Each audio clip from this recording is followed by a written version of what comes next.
You know, when you meet somebody and you just feel like you've known them forever. Like you and I. Yes, that is exactly the person that I'm meeting with today, today's guest, Alice Kerrison. I've only met Alice, I think I've known her less than a year, and we met through a mutual friend and business coach, Tori Archbold. And Alice and I caught up online and had a coffee catch up.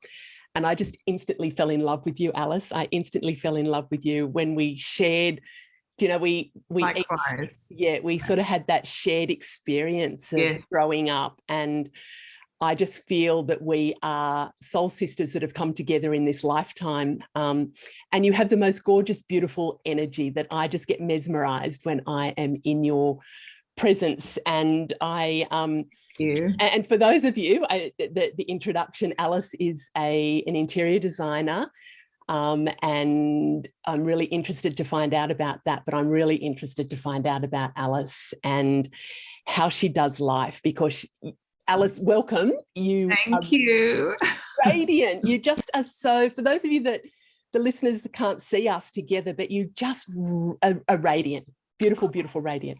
It's so glorious to be told that. Thank you, Catherine. Well, I think you and I have this extraordinary X factor together that is just, it's like attracts like, isn't it? And that's why I think our paths will cross. I mean, I love how Tori introduced us to the idea of the coffee date, to connect with people who were like-minded, to help each other. And then from there, you've been mentoring me to starting my new business of creating workshops to teach people how to be brave with their design and how to be their own designer and create a home from the heart. And I think for me, it all comes from the heart. So I think that's where you and I have connected, because with your business and the way you live life, it is so much about the heart, isn't it? And I think, as you touched on, we've had similar experiences of tragedy, of living with trauma. When your mother died when you were 12 and my brother died when I was 13, and there's a certain part of you that shuts down after an experience like that, but at the same time you grapple through life, but at the same time you grow so much, don't you? You learn so much, and you strive for happiness. And do you know what, Alice, that you know, the thing I remember when we caught up, like, gosh, there was so much. That first coffee catch up that we had, it was just, it felt like I had known you forever, and we were just girlfriends sitting, you know, catching up, that, you know, on a whole lot of things that we hadn't caught up on. But when we shared that, you know, that commonality of tragedy, it does shape us, and it is terrible, terrible, terrible. But I don't know about you. I hope that I haven't let that define me. I don't know. It's sort of, it's a thing that you never get over. But I think that has really helped me to forge that path to happiness. Yes, I totally agree. I think when I was younger, it shaped a lot of who I was. Yeah. And I felt like I was moving through life in a numb state, and my heart was so closed. Yes. And I think that's the beauty of growing older, isn't it? Because you start to crack open that heart and to actually realize how important it is to be authentic and to be yourself.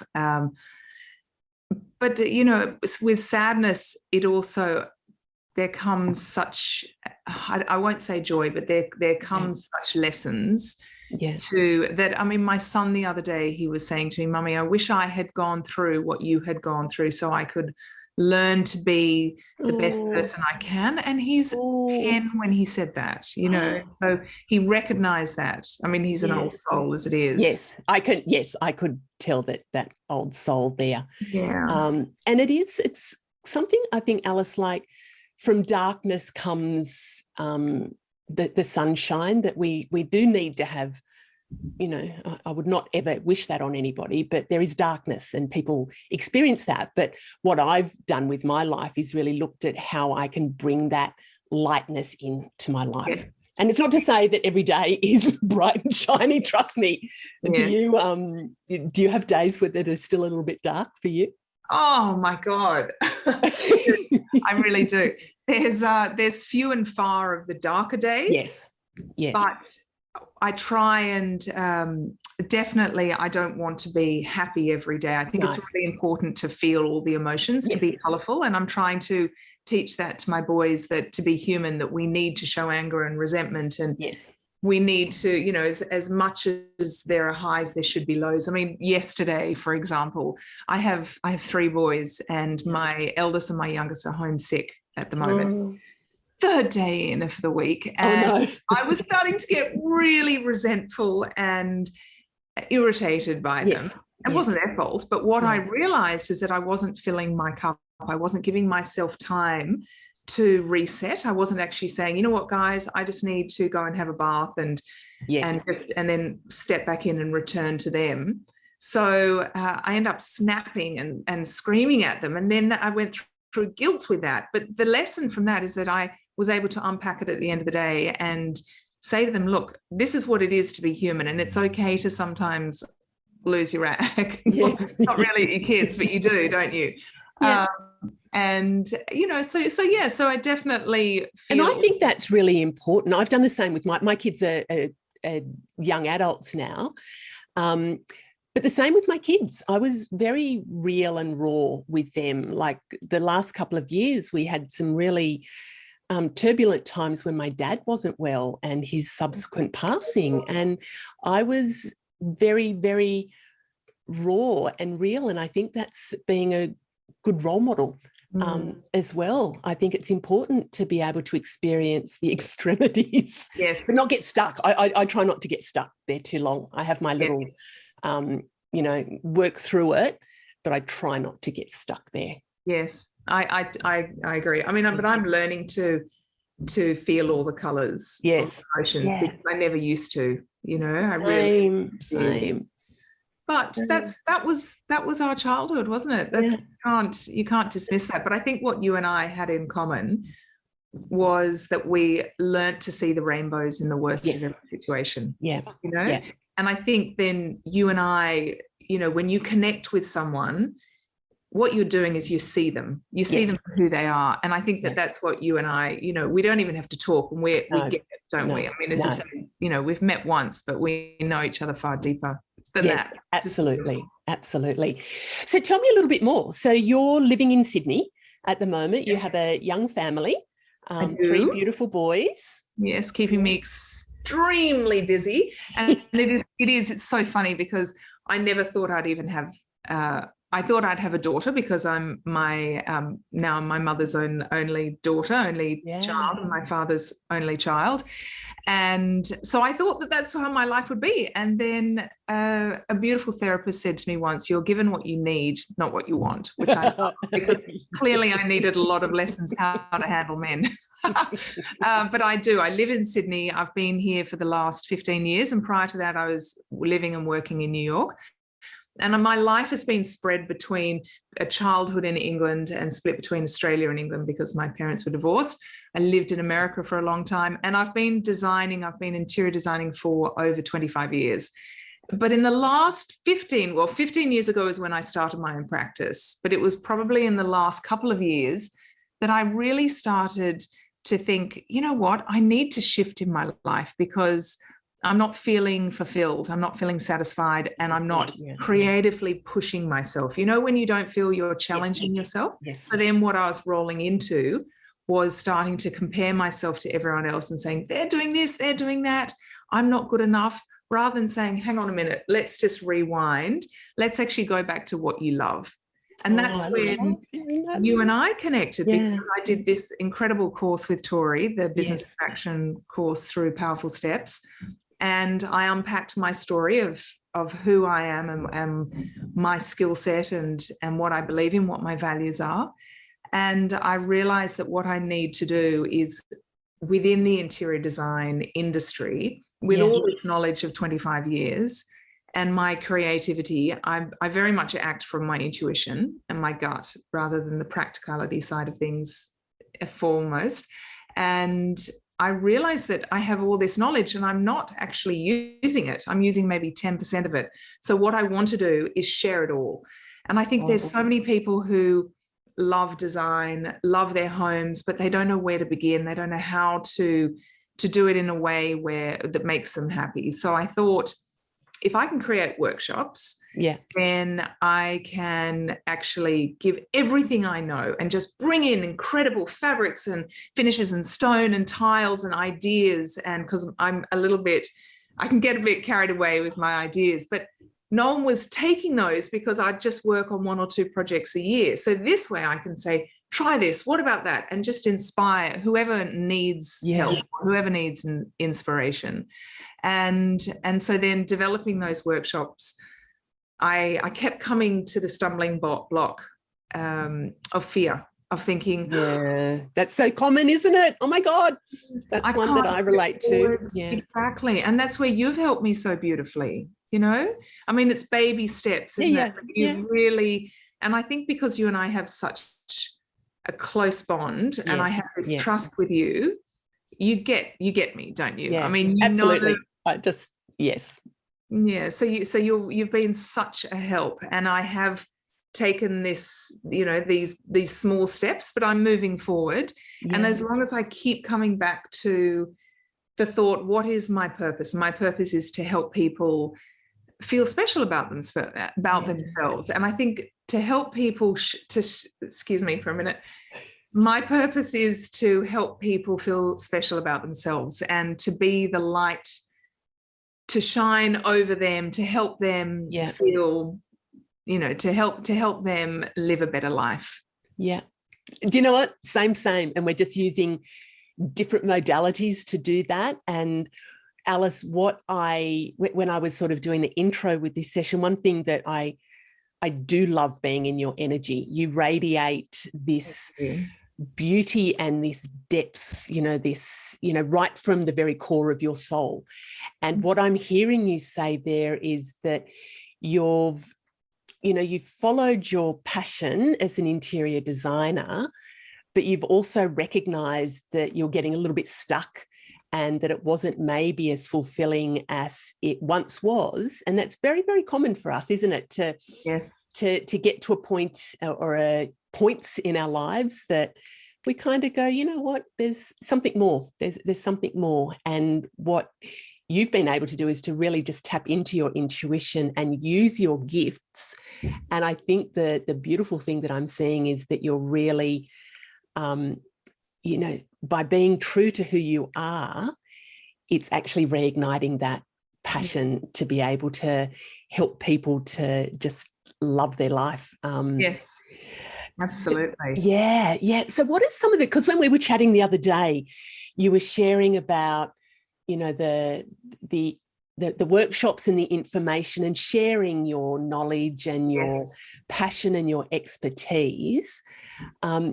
Let's rewind just a little bit before we get there. Yes. So working in New York, working in, England, London, Australia, was that just amazing? Oh my God. I mean, amazing is an understatement. You know, when you just are bombarded by inspiration all the time, it's so much bigger than you, and you can't stop, but you just feel that fizz of being in an environment where you just feel so inspired continuously. And I think living in New York, somebody told me that it's built on ley lines. And I get that because the energy there is intense, but it's fabulous. It is so great. And I went through a divorce with my ex-husband there, and I really there was a personal shift there because I actually stepped into truly who I am. And what I loved about that city is you could be free just to be who you are. Because you didn't have any of the ties of who you were from school or who your family think you are, any of those insecurities.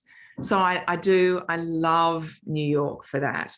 And I love, it's such a yes community living in America. Everyone is so passionate and they're so encouraging of what you do and they're curious. And that's beautiful, isn't it? Mm-hmm. Yeah, it really is. It is. It's fantastic. And then coming from England as well, which is very, very different in one sense, but it's also that in terms of design, what I loved about it, the layering, the history, the stories, that in itself it's so inspirational, walking around Europe, and I love to travel. I think that's one of the things that totally lights my fire, particularly with my husband. We don't do it enough, but I feel like there's so many layers to my life from the different places that I've lived, and I've been very lucky to have lived in different areas, but also my life, I've been brought up in England, and from a very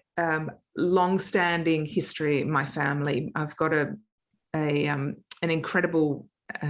Sorry, I think I'll just finish there. That's okay. No, but it sounds like there's very strong ties to England. Yes, exactly. I'm very tied to England and the history and the depth of the culture in England, and then also my mother being Australian, I'm also very attached and tied to here, and they're actually very different. Aside from the fact that we both speak English, they're very different cultures. So I feel like I've meshed England, Australia, my experience in America, and now what I'm trying to do is bring all of that experience into my business. Oh, how beautiful. Let's hope so. One last little thing. How did you get into interior design in the first place? How did you is that something you knew that you wanted to do growing up, or was it something that just kind of unfolded for you? Well, interestingly, it runs in my family. My great uncle designed New Delhi. His name was Patrick. My great uncle who designed New Delhi, his name was Edwin Lutyens, and my father was very creative himself, and so his home is just cluttered with antiques, and the walls are these deep blues and terracottas, and there was just layers of richness in terms of color and texture and history in our home. And my mother, she's very strong in interiors as well, and my grandmother as well. She used to collect antiques. So I grew up in that. You grew up in it, yeah. But my dad, he probably gave me the best advice that I've been given, because he said to me, darling, you always need to do something that you love. And for him, his parents died when he was a young boy. So when he was 18, he was able to say, well, what do I want to do? I can do anything I want, because he didn't have parents saying you need to go to university, you have to do this. So he always loved cars. I mean, what little boy doesn't love cars? So he bought a racing car and he became a Formula 2 racing driver. And then a few years later, he thought, what's my other love? I love sailing. So he bought an oyster fishery so he could sail to work. Oh, how beautiful. I know. So he always said to me, just make sure that you do the things you love in life, because you'll always be a success, no matter what it is, as long as you do those things, because you'll want to try harder, and naturally success will come from that. So I guess I switched careers. I started as a film director. That's what my passion was when I was young. And then I had the opportunity to move to New York, and I wanted to go back and I wanted to study. I think that excitement of learning new things is so wonderful, isn't it? And I was in my late 20s and I went into interior design that way. And then I guess, and I feel now I'm in the next stage of my career in a way, even though it's in interior design. But if I come back to my value set, for me, it's kindness. Yes. Sorry. That's okay. That's all right. People, they must get the vibe that you can't be contacted, and that's when they contact. My phone just rang a minute ago as well. Oh my God, my mum. I thought I put it on silent. I thought I actually put it on airplane. Actually, same with me. I thought I put mine on silent too. But anyway, that must be exactly our energy again. Yes. Exactly. Yeah. So sorry, Catherine. I was just talking about my value set. Yes. And for me, that is kindness, because we can never be too kind, can we? Yeah, no. Connection, because that's what fills my cup up. And when we see people and we really connect, then that's when I think the greatest happiness comes, whether it's with your children or with your partner or family, with friends that you have the X factor with. Creativity, which for me is so important, because that's when I I feel time stops when I'm being creative. Yeah. And lastly, which is a new something new for me, is courage, because courage comes from the French word le coeur, the heart. Yes. And if we can just keep forging forward from decisions from the heart, from our intuition, then we're always making steps forward, and we're being true to ourselves, aren't we? So I'd like to teach people how to be courageous with their homes and how to be brave with their design. But I'm also teaching myself to be courageous, to teach people and to be able to do the things that I keep loving. Oh, gosh, Alice, I just want to jump through the screen and hug you right now, because it's just... Please do. And isn't it beautiful when you're clear about what's important to you and your values, and when everything lines up, then it's almost what your dad was saying to you. If you love doing what you're doing, everything will fall into place. That's and true. One of the things that I work with a lot of the women that I work with is about helping them to feel comfortable and confident to be who they are. And sometimes that's the journey is to discover who they are. But I think if we can have the guiding principles of our values and live our life in alignment with that, the rest will absolutely fall into place. And your dad sounds like the most wonderful person to be able to give you the gift of, you know, those pearls of wisdom of, you know, if you love what you're doing, you will be a success regardless. So you can either be a success and be a misery guts every day, or you can be a success and have that passion and that fire within that's fueling you. And it sounds like you've absolutely got that, which is beautiful. Beautiful. So tell me how that, what does light you up? So we've heard about the, you know, it sounds like work and your business and your career and your creativity light you up. What are some of the things in life generally that's you know, the things that sort of make you happy? Oh, okay. So let's start with time. I think it's such a commodity that is valued. And I think to have time without the pressures of having to do things. Yes. And then when you have time just to be with yourself, I mean, I'm an introvert, and I think I fill my cup up by giving myself some time every day, whether it is journaling, meditating, having a bath, sitting in the sunshine. I mean, I'm one of those creatures that if I don't have sun on my body, I'm the same. You're the same, exactly. Yeah. Yes. So I've built a window seat in my kitchen, a deep one that is 2 meters long by 1.5 meters deep. And I just sit there and I feel that my tank is full after I've had that I love warmth. that. And I look out the window and I look in nature, and nature is so important, isn't it? I mean, that's where I get huge inspiration, and I try and go for a walk every day in nature. And we talked about connecting with friends. That's very important. Yeah. My husband and I, we go out every week together. We might just go out to dinner. And that really fills my heart up. It really does, because I feel like we come together again when we do that. And traveling with him and with my boys, that's always a wondrous thing for me. That really gives me a lot of joy. Where have you got planned? Where's your next trip going to be? Well, have you got a trip planned or not? I love retreats, and I keep showing my husband a few. I'm like, what about this place in New Zealand? Because he's a mountain man and he loves the mountains in New Zealand. And so there's a beautiful place in New Zealand that I want to go to. And we're going to go skiing. We're going to go to the Dolomites in Italy at Christmas time. So we're going to go and see family in England first. Yeah. Because the food and mountains, I mean, can you get any better? And so what else can I tell you that fills my cup up? I think at the moment what I'm doing is I'm learning a lot about living with higher consciousness. Yes. And when you go into that realm of learning new pathways, it's so exciting, isn't it? I mean, that's really, really giving me a lot of joy at the moment.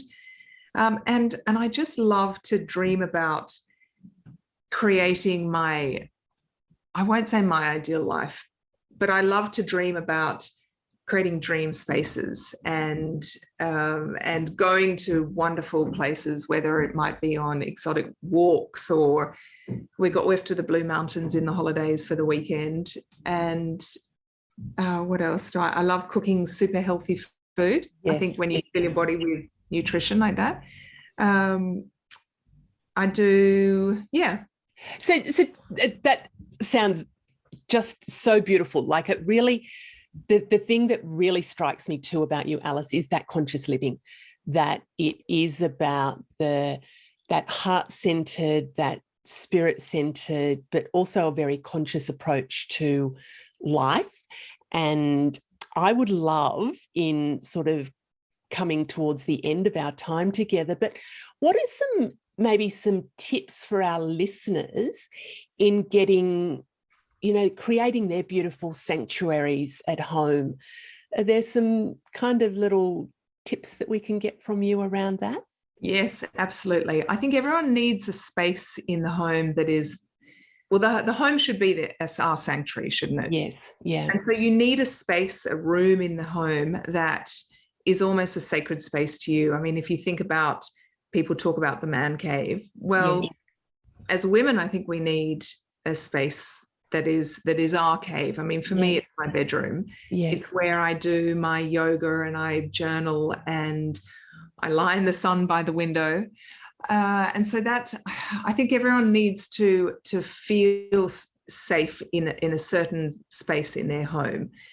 But perhaps the biggest tip that I have is, when you're out and about and you might be shopping, or you might be traveling, or wherever you're going, and you see something that you love, yes, don't think, oh, well, I love that, but how can I use it in the home? Because you'll always find a place for it in the home. And for me, when I design my home, it always comes from the heart. I always trust my intuition first. And I always think, how does this piece make me feel? Does it bring me joy? Do I love it? Do I feel that there's a story attached to it? Sometimes yes, sometimes no. But you've just got to love everything in your home, even right down to the ironing board cover. The ironing board cover. My mother sweetly went to the shops the other day and got me one. I said, oh, I don't like that color. I can't live with that. And she was just saying, you're just ridiculous. You're so spoiled. And I said, no, but you don't understand. If it doesn't align with my heart, I can't have it in my home. So to me, it's almost practical comes second, which is probably the wrong way to live. But I do think that even practical things in the home, you need to like it. You need to love it. Yeah. But you know what? Isn't that interesting when you tie that back to your dad's advice about living life? Yes. And do what you love, and everything will fall into place. If we can bring that same element into our homes, about if we love it, then the rest will fall into place. And I might play this to my husband, because he is Mr. Practical, and it does.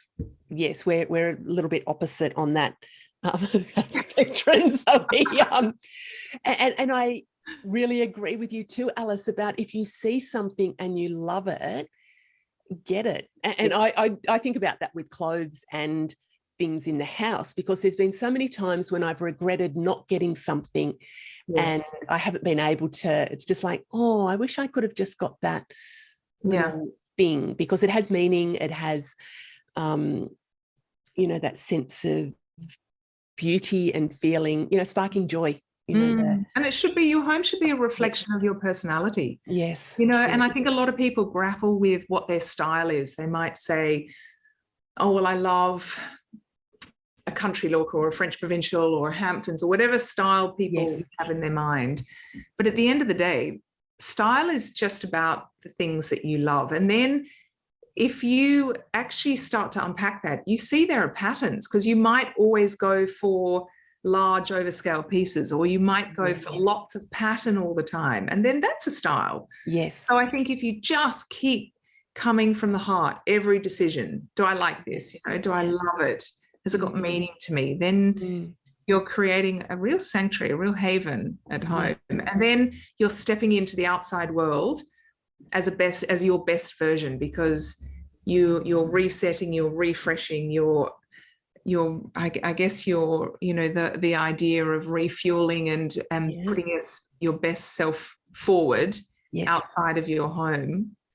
And it's also like what you were saying too, Alice, about when you know what your values are, and if you live in alignment and be really true to yourself, it doesn't matter what the style is. No. Because it reflects who you are, and it has meaning to you, and it's about not doing it because you're wanting to, although some people might want to do that as well, but, to have the magazine look in their home, but it's about what is right for them.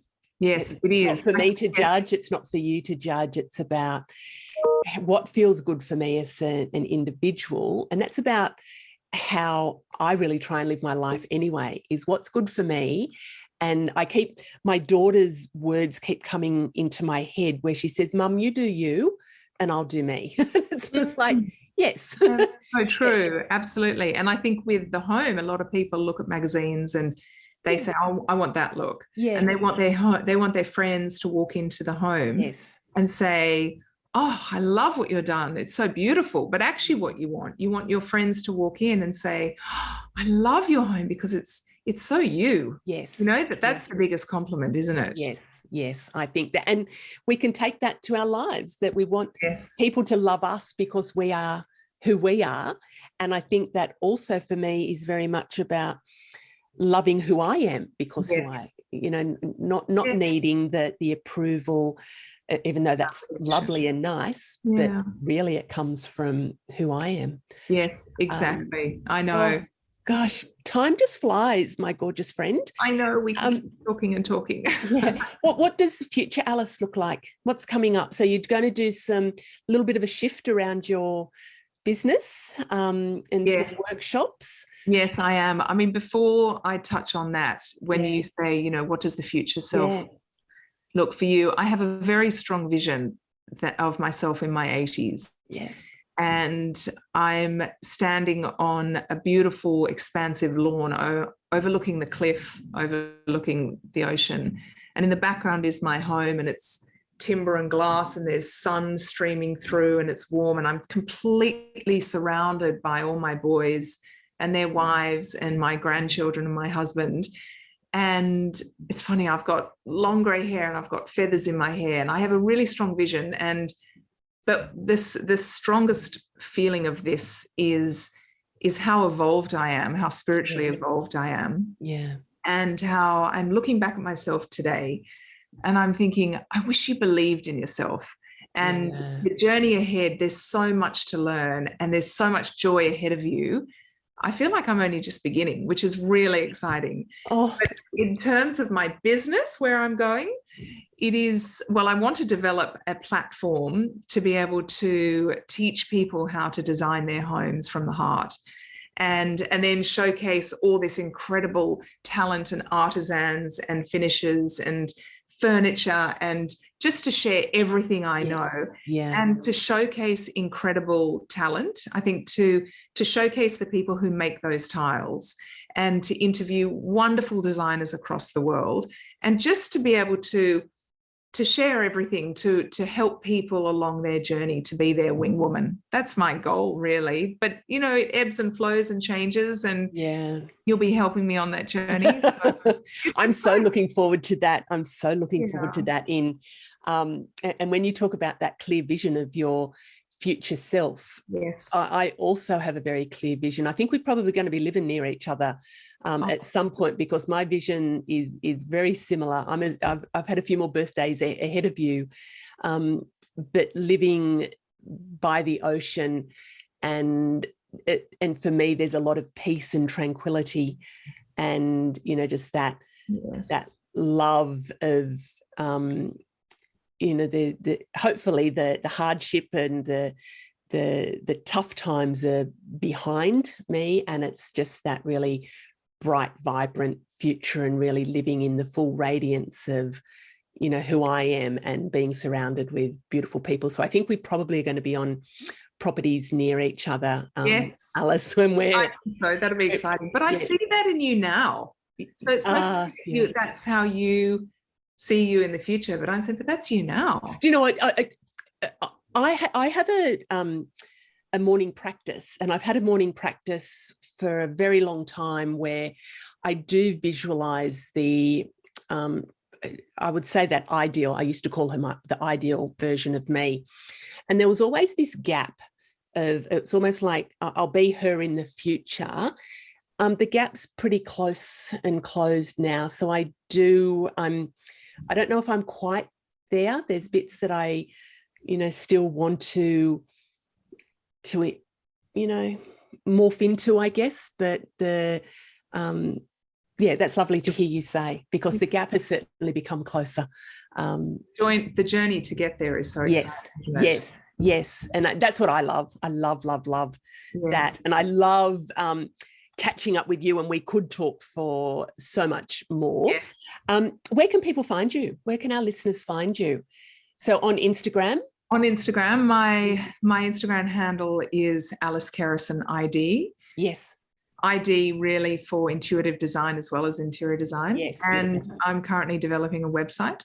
Yes. And that's where I've always been very private before. I've never had a website, but it's now time to put myself out there and share what I know. So yes, best is Instagram. And what we'll do is we'll have the details in the show notes as well. So thank you, my beautiful friend. That is a wrap. I'm just lots of pearls of wisdom and lots of inspiration that comes out of that. And I'm sure the listeners will pick up on your beautiful richness and just your energy, which is just so magnetic. So thank you. Lots of love. Thank you so much. Big hugs to you. Beautiful. Yeah. We'll talk soon. Yeah. Okay. Have a beautiful day. Bye. Lots of love. Bye. Oh my gosh. So we were just talking, Alice and I have finished our chat, and we were talking about our daily rituals. And I want to hear what your daily rituals are, Alice, and then we'll compare, we'll swap notes. So what are some of the things that you do?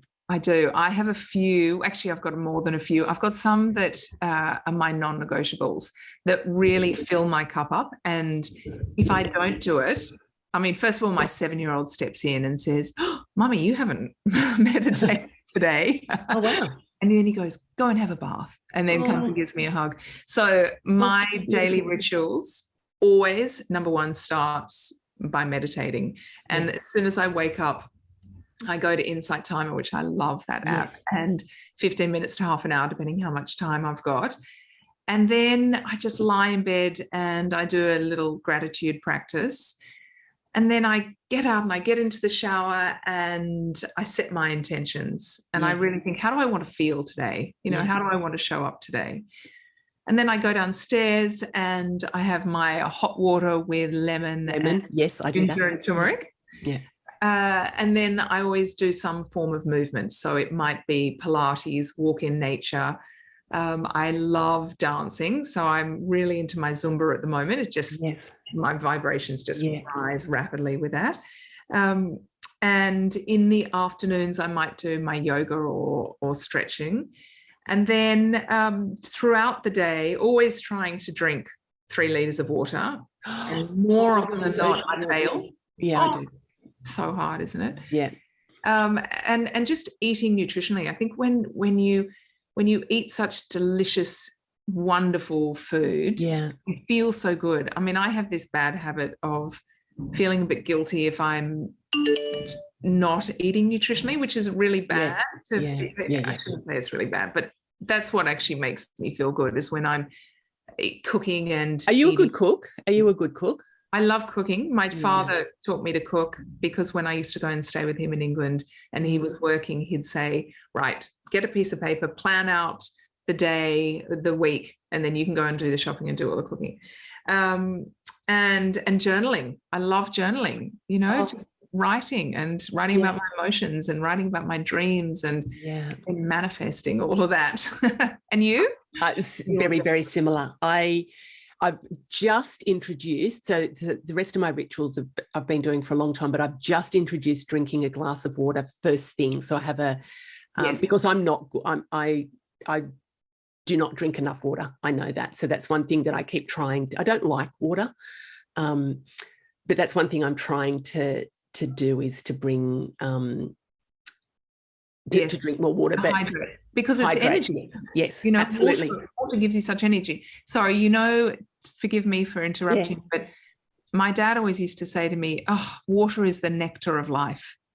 And when I think that, when you're drinking it, and you just say a little thank you to the rain gods, it makes you feel full, makes you feel. I might try that, because I have what I've been doing is a cup of tea. So I've got lemon and ginger in that. I really don't like water.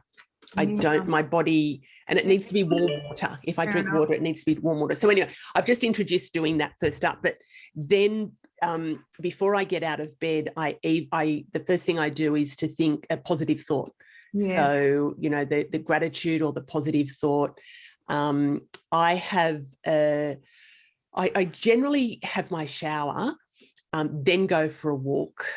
I get up, I'm an early riser. I'm a super early riser. And so I either go for a walk or I go rowing. But when I do that, I sort of do a moving meditation. And the moving meditation is about, I do a grounding, clearing and protecting visualization. Then I visualize my ideal self, so the ideal qualities. I then look at what my values are. So my 3 core values, which are happiness, health and prosperity. So living a rich life. So I sort of, I picture that in my mind, what that means to me. Then I visit my gratitude well. So I just visualize a well that has all these beautiful things that I'm grateful for. And I just pick out what things for the day that I'm grateful for. And it changes. Sometimes it's very, you know, I'm really grateful that I have a house to live in, that, you know, I woke up today, and for all the beautiful people in my life, you know, just varies. Then I visit my manifesting well. So what are the things that I want to actually bring into my life? And I visualize those. Then I set my intention for the day. So what is it that I want my day to be like? What have I got coming up today, and how do I want that to be? So that's pretty much a non-negotiable for me in the morning. So I do that, and it doesn't take a long time, in honesty. And then I bookend my day with just sort of reviewing, reflecting, you know, what lessons were there. And I do set nighttime intentions. So the nighttime intentions are, if there's anything that I want assistance with, that I hand that over to my spirit guides. And then, and I'm a journaler. Like I don't do that I don't have set times, but I do lots of journaling, and different forms of journaling as well. So it sounds very similar. Like we sound very similar, but I'm not moving nearly enough at the moment. I think the COVID stuff and working from home, I'm not, that's the areas. Drinking water and moving are my priorities. Yes. Do you ever do the star stance? Do you know about that? Yeah, I don't. Stand up and raise your chin, and it connects, stretches everything. Yes, it opens your heart, but it also connects you to the sun. It connects you to the universe, and it always makes me feel happy whenever I do that in the morning. I do. One of the things when I having my shower, I've got one of those little, I was trying to explain it to somebody the other day, those crystal face massages. Yes. What are they? I have one of those. The rollers. Yeah, so this one's kind of a shape like that. So when I do that on my face, I'm going through the different chakras on my face as well. So it's about, I do a little bit of a mantra about, because this is our base chakra, our sacral, our solar plexus, our heart, our throat, our third eye, and our crown chakra. So I'm actually balancing my chakras, but I'm also, I don't know if you can, doing some facial massage as well in the shower. Love that. So I'm about streamlining processes. I'm easy peasy and try not to overcomplicate things. So it's, no, I love that. facial That's massage. fantastic. And I think those facial massages, they really do. You can feel the energy of the Yes. all the, you know, moving through your face, can't you? It's really good. Do you ever try EFT? Yes. Oh, Yes. that is so good. When I actually we should do because some of the people, I guess, watching this or listening, that they might not be familiar with that. That could be a good little session on its own as well. Yes. I mean, EFT is, I've had some big transformations with EFT. Yeah. I had a terrible fear of flying, and I had a professional do EFT on me. Wow. When I was living in Hong Kong, and I can now quite happily fly. I mean, to the point that I would cry all the time, and someone would have to fly with me. And then moving through trauma, I had EFT and rapid eye movement. But I think EFT is extraordinary. You know, even if you're feeling a negative emotion, or, you know, it does help you move through it, doesn't it? Yes. I do a lot of different energy clearing depending on what's going on for me. I don't have one particular practice or modality, but I tend to go to energy healers before I go to mainstream medicos. I will go to a mainstream, absolutely, and I pay attention, but I tend to go via energy healers and holistic healers. And like we were comparing before, Alice, we've got our crystals. We've got our crystals with us. I'm a big believer in crystals. Yes. And I use a lot of essential oils, and you can't see it here, but I've got a little stash of different, different roller blends and I love homeopathics and stuff. So there's lots of. And Bach flower. Do you ever get into Bach flower? It's in my water today. Stepping forward. What's this one? I've got wild rose. Oh. What's yours? I've got also honeysuckle. Yes. White chestnut, elm for overwhelm. I use quite a lot. Yeah. You know, stepping out of fear. I think I use those quite a lot. Have you used the Australian bush flower essences? No, I haven't. So they're Australian, and this one is a purifying essence, and this is good for clearing built up emotional baggage and byproducts. Oh. So they have different ones. This is another one that I've used, which is called Boost. Yes. And this one is feeling resilient, safe, calm, grounded, and balanced.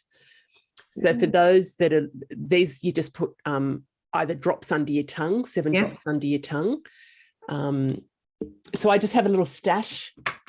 Or in a water bottle. You ever do that? Just put a few drops in your water bottle for the day? I don't drink water, so I don't. I do it. I try and sneak it into my boys' water bottle, and they're just like, what's that? That tastes better. Yeah. And I also have a clearing spray that I use. Oh. Just that just helps to clear the end. And I've got crystals and smudging and stuff. Yeah. So I have lots. I do a lot of energetic stuff to help me get through. Yes. When I first moved into my home here, there was a lot of entities throughout the house because it's an old heritage home. And a beautiful friend of mine, Tiki, she came over and she did a clearing. And she said to me, look, there's one particular person who's been here for a very long time, and he's an artist, and he's asking me to ask you if it's okay if he stays here and he'll help you creatively.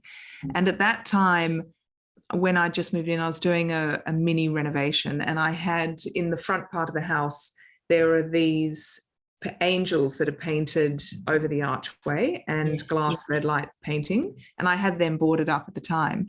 And so she didn't know anything about this, and it's extraordinary. And I'm convinced that it's this man, Mr. Norman, because I did some research, and the paintings were all done at the turn of the century, 1910, 1914. Wow. And I looked into his history, and his mother used to own the house, and I genuinely feel his presence in the house, and he does. He helps me creatively. Isn't that beautiful? Yeah, it is. Isn't that, because some people would be, I guess some people's belief systems that there aren't entities, and that's okay. But some people could be very frightened by that as well. Yeah, I guess it's just if you feel the energy of someone. To me, that's a simple way of explaining it. It's the same, isn't it? When you feel somebody's energy, that's difficult to explain that. But if you can understand that, then maybe you can be open to further ideas. Oh, goodness. I love this.